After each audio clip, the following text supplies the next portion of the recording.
قال ثالثا. So the author he continues. Point number 3 or exercise number 3. استمع وردد. Listen and repeat. Listen and repeat.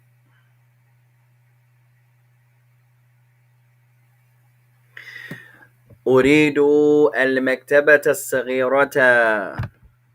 طيب, so now we're going to have a little benefit of ماذا regarding our communication, our speech. So I'll say it, you say it. I'll say it, you say it.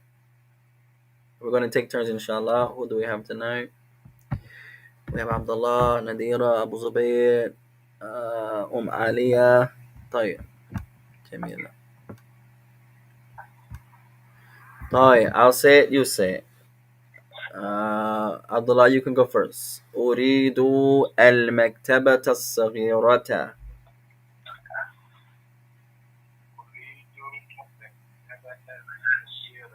MashaAllah. طيب, I want a small library. طيب, أبو زبير. أريد الحقيبة الكبيرة.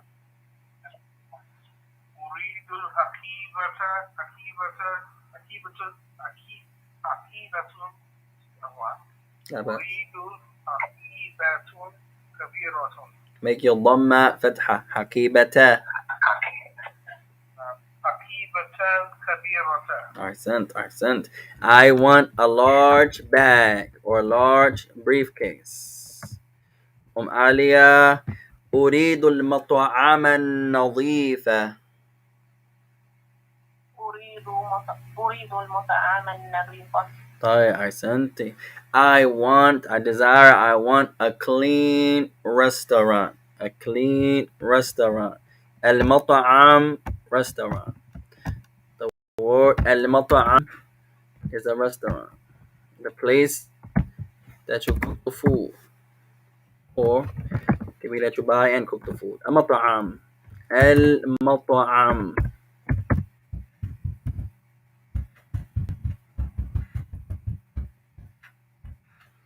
Alright, let's take Aleph away. So our word is المطعم. المطعم. The restaurant. المطعم.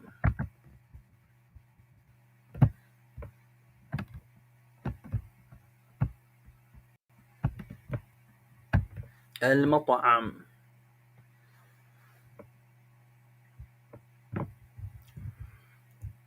مررنا بهذه الكلمة. We had this word before, alhamdulillah. طيب, whose turn? Sister Nadira. أريد الكتاب الجديد. أريد كتابا جديدا. جميلا, أحسنتي. I want the new book. I want the new book. Alright, back around. If anyone logs in, mention your name because I can't. It's not give me a notification if someone logs in new.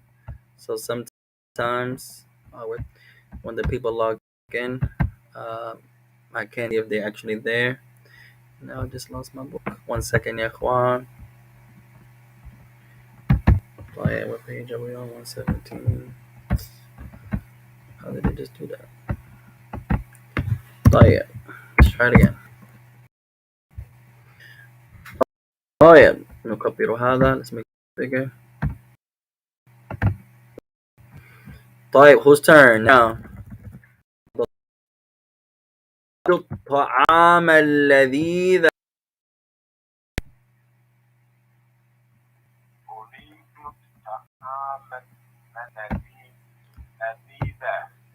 أريد الطعام اللذيذ.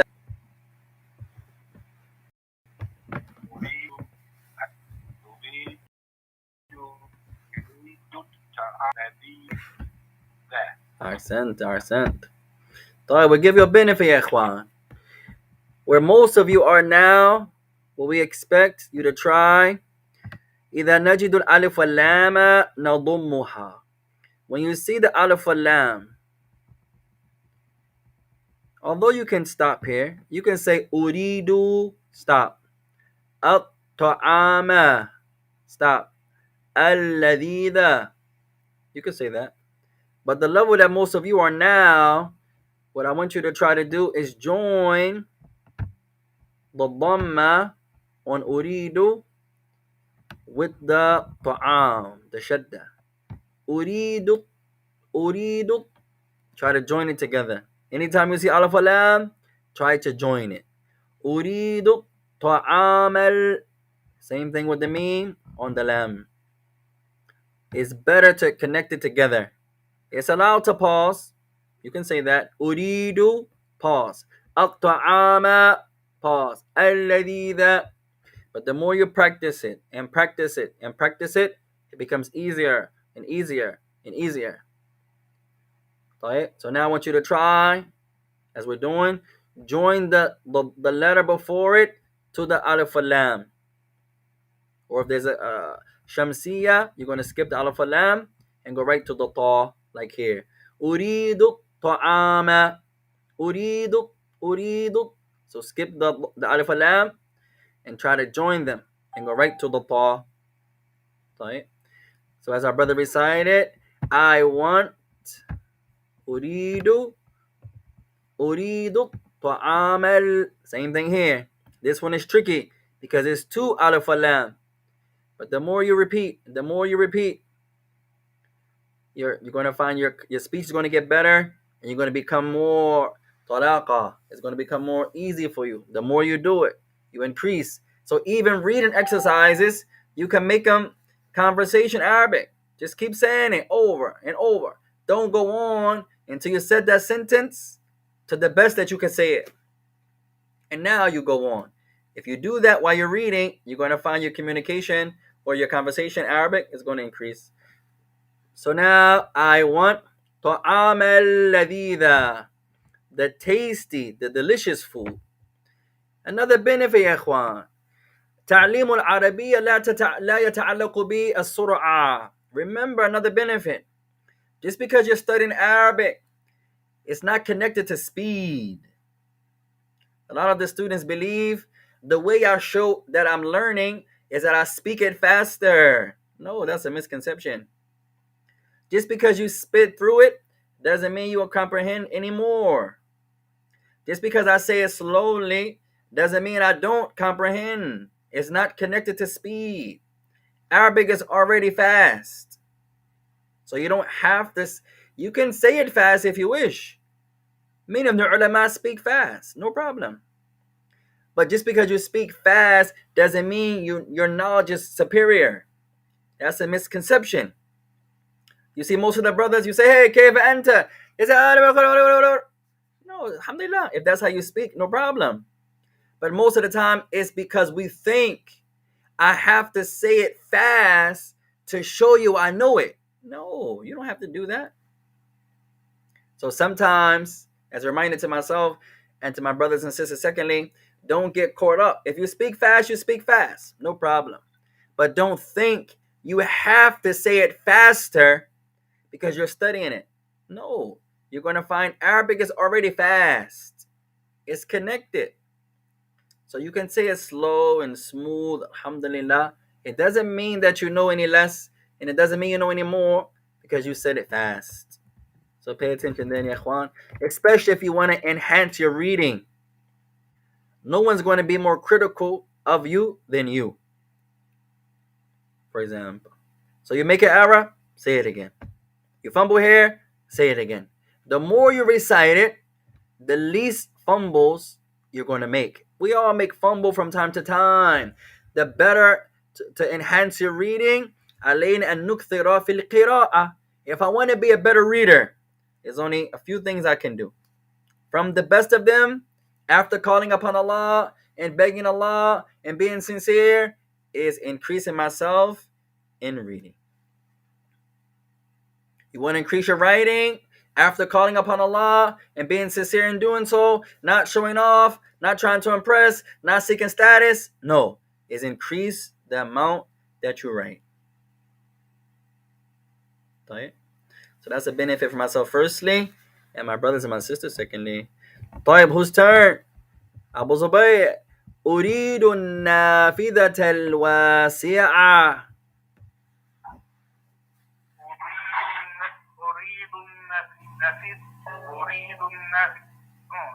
أبس. طيب, make your ضمة فتحة.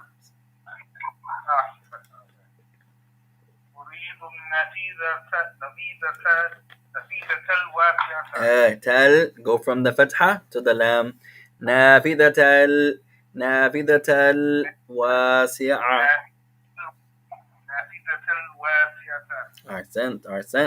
So he says, I want a wide or a spacious window. Allahu Akbar. A little bougie sounding. Wallahu alam. He wants a wide window. Maybe he likes that nice view, ya ikhwan. When you open up the curtain, the wider your window, sometimes the better your view. That's okay. Alhamdulillah. طيب, whose turn? Aliyah. أريد السرير المريحة. أريد السرير المريحة. جميلا. I want a comfortable bed. مريحة. مريح is comfortable. Allahu Akbar. It's a new word, ya ikhwan. مريح. المريح. Trying some shoes. Oh, these are مريح. Yeah, some comfortable shoes. مريح.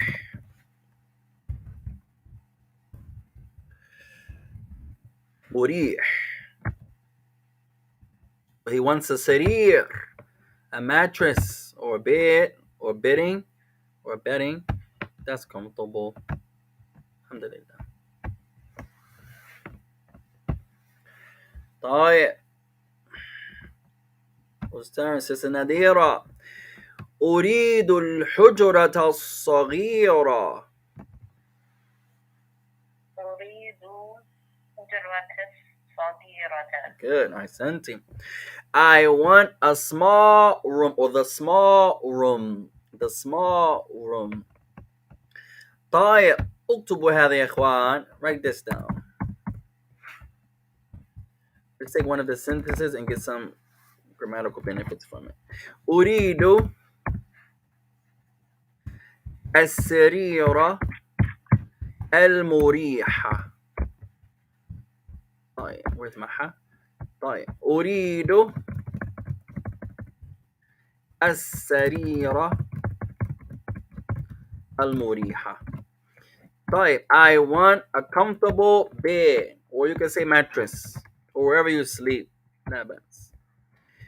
طيب, أريد هنا الفعل المضارع. أريد is the present tense verb. Present tense verb. So you're going to say الفعل المضارع. أريد here is the present tense verb. الفعل المضارع. The present tense verb.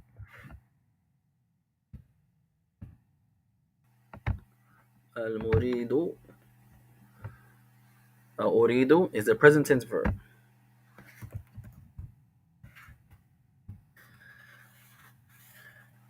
السرير is the مفعول به.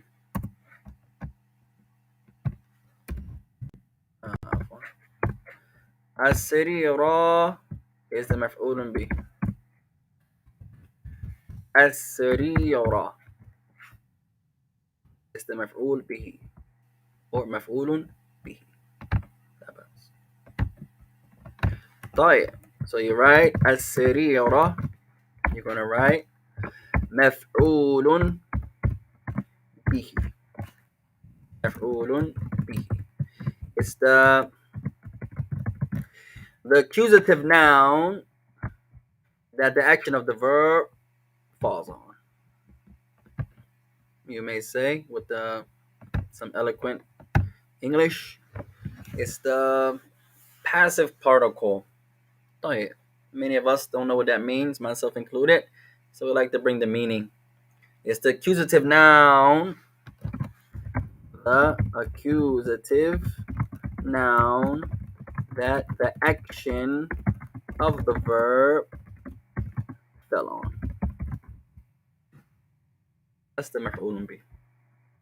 The accusative noun is always going to be accusative. That's principle. تعلمنا هذا قبل. We learned that before.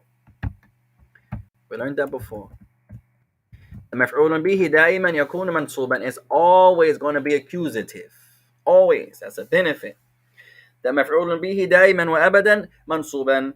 The مفعول به is always accusative in every example. Always. Allahu Akbar. طيب. المريح صفة. So the word مريح is the صفة. What's that word? المريح. You're going to write الصفة. الصفة is the صفة. You may also learn النعت, depending on what madhab and what country you live in.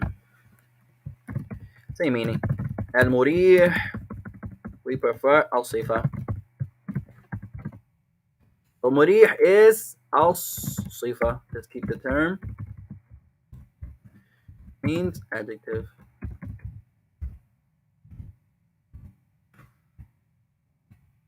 الصفة. طيب. وصفة تابع.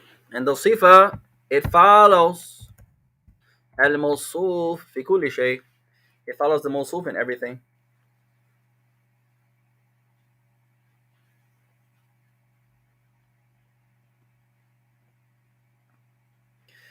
طيب. نمشي. Let's continue.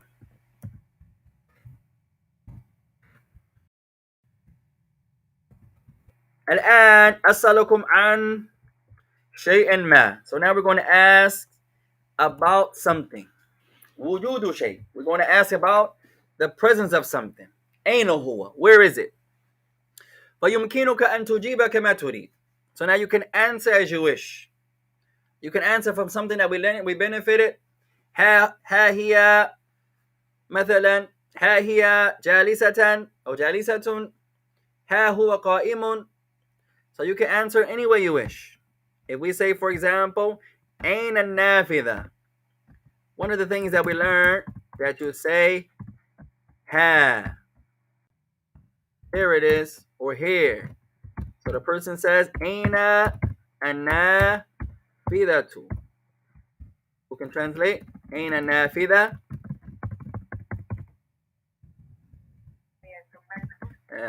Where is the window? Where is the window? So I want you to answer from something we learned. But you can answer any way you wish. No wrong or right. Grammatically, we may be some wrong or right. Any way you wish. Where is the nafida? From something that we learned the ha. The harfu tanbih. We learned the ha. So you can say ha hiya an-nafida. You can say here is the window. Alhamdulillah. Ha hiya. But it has to agree. But you don't have to say ha hiya. You can describe. Right now we're in the masjid. There's no window here. So we say أين النافذة? لا يوجد نافذة. لا توجد نافذة. So I say now, there is no window here where I'm at right now, the masjid. لا توجد النافذة. Right? That's a nice vocabulary drill. Use the vocab that you have. Sometimes you memorize a lot of vocab, but you never use it. One of the best ways to use it is to talk. So I say لا توجد نافذة. There is no window. You can answer any way you wish. Whatever room you're sitting in right now, if you have a window, I want you to tell me where that window is. And everyone's going to get a turn, inshallah. So we're going to practice with each one of the words. On page number 120 أو 121 أو 121. We're on page 121. Or you can say 21 after 100. Both are allowed. طيب. So our first question is أين النافذة? Everyone's going to get a chance. Let's see who is using the vocabulary. أين النافذة? Where is the window? Sister Felicia can go first. أين النافذة? Whatever room you are, look around. Describe where the window is in your own words in Arabic.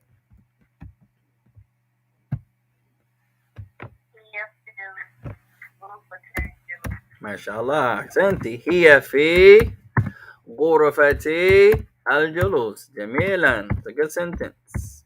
هي في غرفتي الجلوس. هي, she, or it rather, talking about the window. هي في, where is it? In the room of الجلوس, the room of sitting, the sitting room. الجلوس. ما شاء الله. It is in the sitting room. We may call it the living room. The room of sitting. جميلا. جملة جيدة. A beautiful sentence. A nice sentence. أحسنتي. طيب. عالية. أين النافذة? Wherever you are. أين النافذة? Where's the room? Where's the window? ها هي النافذة بجوار المكتب. جميلا. ها هي النافذة بجوار. We learn جوار. ما شاء الله. المكتبة. جميلا. ها هي النافذة. Here's the window. Where is it? بجوار المكتبة. On the side of the desk, or on the side of the office, or on the side of the library. أحسنت. Here is the window. On the side, to the side, same meaning, of the desk. Could be an office, could be a study, could be a library. أحسنت. جملة جميلة أيضا. Another beautiful sentence. طيب, whose turn? Sister Nadira. تفضلي. أين النافذة? Where's the window? Wherever you're sitting, where's the window? هي في المكتب. ما شاء الله. جميلا. هي في المكتب. It, the window, is in المكتب, in the office, be a study.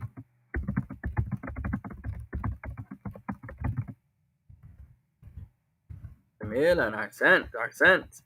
Now we need the brothers, the sisters, they trying to show us up. Yeah, Juan, need some nice sentences. May Allah bless you. Bismillah. They done brought it back lessons ago. Allahu Akbar. Maybe they do pay attention a little bit more than we think. Abu Zubair, maybe I think sometimes they not really focusing on their Facebook and may Allah help us. Let's get some brothers sentences, inshallah. Sisters trying to show us up, ya ikhwan. Bismillah. Who's going to defend the brothers? Abu Zubair, ain al-nafidha. Where's the window? Wherever you're sitting.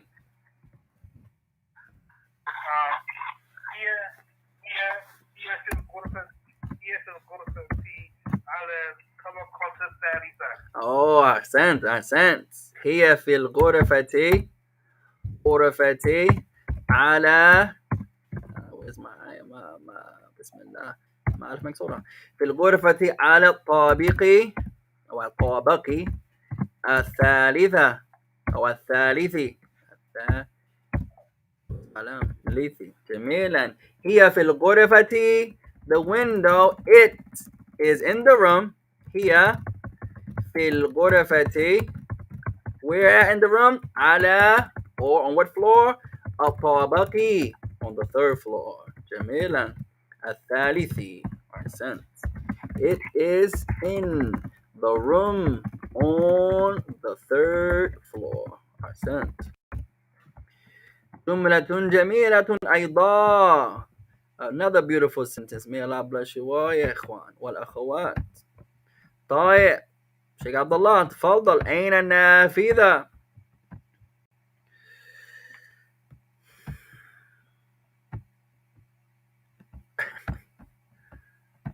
Where is the window? أين النافذة؟ Whose turn? عبد Allah's turn. تفضل يا أخي.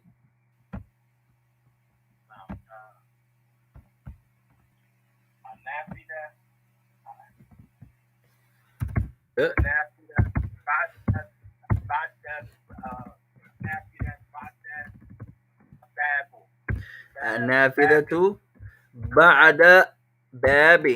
You can say that. جميلا. Where's my النافذة بعد الباب. The نافذة is after the door. بعد ألف ولام. ألف ولام يا إخوان. الباب. جميلا. You can say that. باب مضاف. بعد مضاف. بابي مضاف إليه. أحسنت.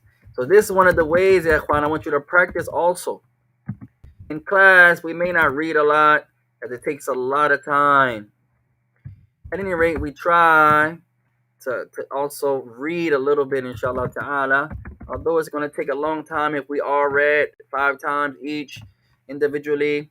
It's going to take our four level program. It's going to make it feel like 8 levels.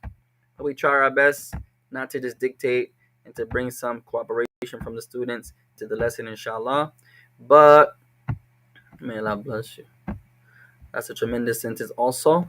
May Allah raise you, ikhwan. All of you done well, alhamdulillah. One of the benefits of speaking, trying to bring the vocab from yourself, is one thing to read it. But now you have to stop and think. You have to get everything flowing, alhamdulillah, and you have to extract the vocab that you memorize. So it's a tremendous drill to stop. And I give you a word, and you give me a sentence about it. Alhamdulillah. You ask a brother, your wife, your husband, your companion, tell me how your day was in Arabic. She says, I only know 5 words. Tell you. Use the 5 words you know. I only know 1 word. Tell you. Use that 1 word. It's not about the amount. It's about, are you trying to use it? If you say to someone, they ask you a question, and you think, how would I say that in Arabic? You won. You did it. You stopped and you thought, how could I say that? Many of us, we don't even try. It's okay if I failed. Who's going to be mad if I tried to lift it up, but I wasn't strong enough? Alhamdulillah. What coach, what trainer is going to be mad you couldn't get it? No, he's going to be mad if you didn't try. Your wife is memorizing the surah and she makes an error. Who's going to be offended there? You tried to memorize it. You come home, let me hear what you got. Oh, I was playing my game, or I was on my Facebook. I slept all day. Were you sick? No. Did you feel okay? Yes, I just slept all day. That's different. If you were sick and the likes, alhamdulillah. You were tired, no problem. You didn't even try. This is the point. Many of us, we say, well, I'm African American. I'm never going to learn Arabic. Most of the greatest scholars of Arabic were non-Arab. Most of the greatest memorizers of Hadith were non-Arab. Most of the greatest scholars of today are non-Arab. The companions accepted Islam when they were old or older. So even your age is not an excuse no more. You still believe in Allah. I live in America. How can I learn Arabic? Alhamdulillah. It's not about where you live. Yes, you got to do more. Yes, you got to be more diligent. Yes, you got to stop wasting as much time. Yes. But you believe in the same Allah. If you're in Yemen, you're still believing in the same Allah. You're in America, same Allah. You're in Africa, same Allah. Yes, it's easier overseas. It's not as much tests and distractions. Yes. Nobody's going to argue that. But is it a condition that I have to go overseas to study Arabic? No. It makes it easy or easier. But as long as we try, you brothers and sisters that learn, you implement what you learn. You have a family, companions, you teach them, give them some benefit. The same exercise we do it to your family. You stop your wife, hey, question. Tell me what you did today. Tell me 3 things you did today in Arabic. Alhamdulillah. You have a wife, you do it to the husband, hey, assalamu alaikum. Tell me 3 things you did today in Arabic. You have a companion, alhamdulillah. Tell me 3 things you did. Just imagine if we did more Islamic activity, ikhwan, in our houses, amongst our family, especially with the children. So this is a nice drill that you just mentioned. Pick something in the house. Where's the chair at? Tell me where the chair is in Arabic. Alhamdulillah. No matter how much vocab you know, no excuse, unless you don't know no words, that's different. I can't tell you yet. I'm still memorizing. I haven't learned the one word yet. No problem. Let's learn a word first, and now let's use it. Then that one word becomes 5, and then 10. Just like hadith. She's memorizing hadith. Now you stop her and say, hey, I'm going to give you a companion. Give me any hadith you wish from that companion. Alhamdulillah. I'm going to tell you the hadith. You tell me who narrated it. That's awesome, ikhwan. And every time I mention the likes of those examples, it brings us sadness. This is a reminder of Yemen. When you used to pass by those brothers in class, Abdul Hakim, Abdullah al-Amiriki, rahimahullah, Shaq from the UK, some of the strongest brothers that I've met from the West, or I can say generally. Abu Abbas from Jamaica. Who else is there, ikhwan? That's helped me out a lot in my seeking of knowledge. In general, these are some that come to my mind. Abu Ali, I can't forget our beloved brother Abu Ali, the pop-up of the dawah. Our beloved brother Abu Ali. There are many ikhwan that I had owe a lot of gratefulness to. First and foremost, who I benefited the most from out of any American that I've ever met to this day has to be my beloved brother Abu Abdurrahman Abdullah Makfi rahimahullah ta'ala, who just passed away a week or so ago. And may Allah have mercy upon him and make his grave spacious and allow him to answer the questions of the grave, ya ikhwan, and make it ease on his family. Make dua for his family there, ya ikhwan. They're still in Egypt. His wife and his children there. His son Abdurrahman and the likes, Abdullah. One of the beauties that we learn from our beloved brother to this day, every time I talk to this brother, I've never met a brother like this yet. وَلَا أُزَكِّي عَلَى اللَّهِ أَحَدًا. And I'm not praising no one besides Allah. I'm not praising no one above how he is in the sight of Allah. No.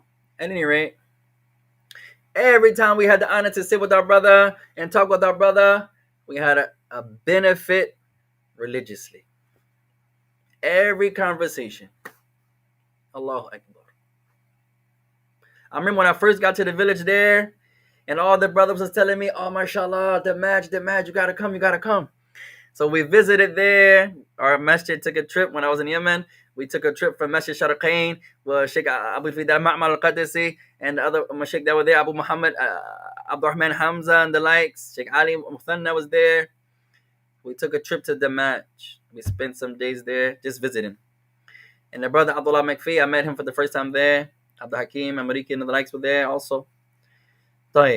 From the ones that was most impressive to me at that time was Abdullah, because he reminded me more of seeking knowledge. In a way, not an arrogant way, not a show-off way. No, in the most humble way. He wasn't the loudest. He didn't always have nothing to say. Allahu Akbar. To this day, I've never met from the strongest brothers who are in the circle who talk the least. Nowadays, where I'm from, the fact that you're learning something, you're trying to show everyone up. I'm the sheikh. Look at me. No, he was from the first that I saw that you have knowledge. It's between me and my Lord. I don't have to show you what I've learned. I don't have to be the loudest, always have something to say. He was usually the quietest in the room. From the strongest that were there, but the quietest. And he usually only talked if somebody asked him a question,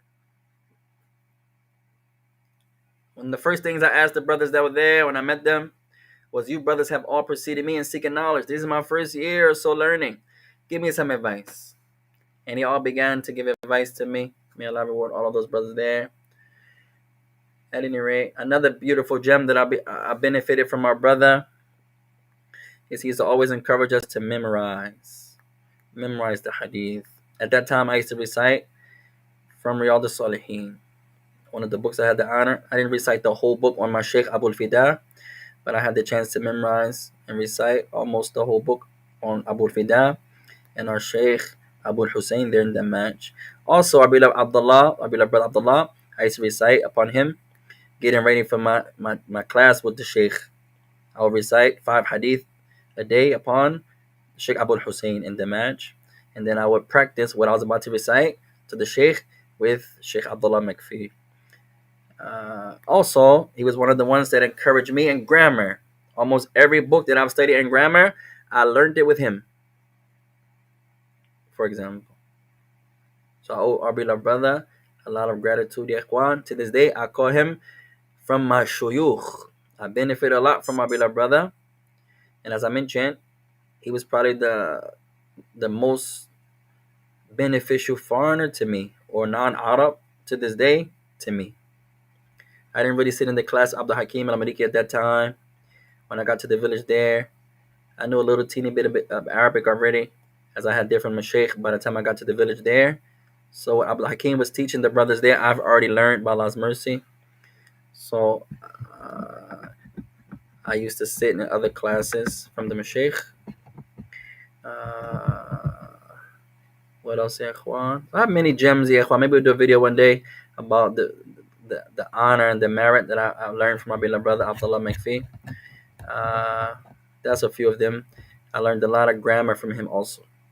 He was one of the brothers to this day that, in my humble opinion, if I was asked to do a class in Arabic and he was there, he's my sheikh. I couldn't precede my sheikh. When the brothers in Atlanta asked me to come teach there, I believe at Masjid Farouk some years ago, Abdullah was living there. I said, you're asking me to come? That's my sheikh. Everything I learned in grammar, almost a lot of the grammar points I learned was from him. So, alhamdulillah, my sheikh has more right. I remember after Dhuhr, every day he would come to my house. We would study in the morning, and then we would walk to the masjid and pray Dhuhr together. And on the walks to Dhuhr, I would ask him questions, and he would help me with hadith and grammar points. And why does this fatha here? Why is it a dhamma there? He was one of the first ones that told me one of the hardest parts of grammar is memorizing the definitions. If you memorize the definitions and you understand them and you refer back to the definitions, you got it. So one of the first books I recited upon him was Ajurumiyya. And I think me and him did Ajurumiyya twice, actually. But we did Al-Hulul Dhahabiyya twice. Allahu Akbar. He had a nice program, ya ikhwan. He would teach Nahu Wadih first, and then Ajurumiyya second. As the terms in Nahu Wadih are easier. It's a lot of more vocabulary, a lot of more exercises, but the terms, if you can focus on the definitions there, Allahu Akbar, they're easier. And then it's more vocab in Nahu Wadih than it is in Ajurumiyya. Ajurumiyya is just definitions. Nahu Wadih, you're learning vocabulary, and definitions is just a big book. So a lot of the students don't finish because it's huge. There's a lot of exercise in each of the lessons, like the book we do in 4th Ave in East Orange, the green and white book, Ikhwan, the New Arabic Grammar. A lot of students don't finish that book because of the size and the amount of exercises or the amount of work in the book. At any rate, I benefited a lot from my beloved brother Ikhwan. And to this day, I haven't sat in a lot of Americans' classes, but he's from the ones that I probably benefited the most from the brothers in the West. Also, I beloved brother Shaq, but Shaq is from the UK. I studied, I think, Maktabatu with Shaq and Ajudamiya also. Alhamdulillah. So we'll stop there, ikhwan.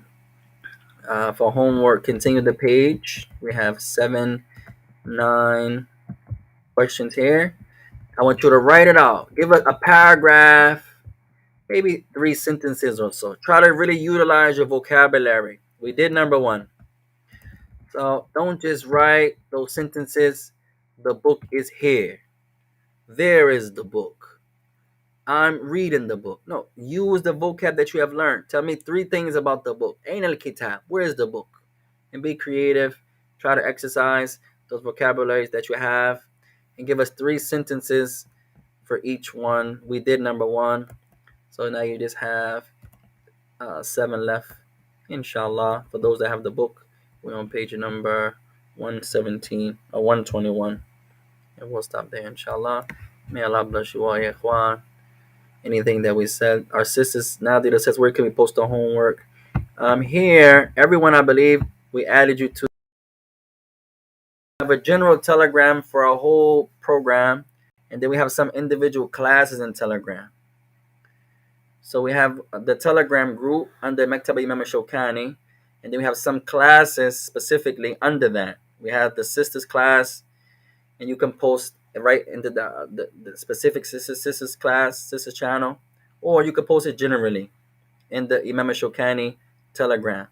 So if you have the Telegram, you can send the homework of any class to the general Telegram or the specific Telegram. So we have the supporting the rights of the women's class, and then we have the Arabic class, and then we have the general Maktab Imam Shawkaanee Telegram page where we put all the classes there.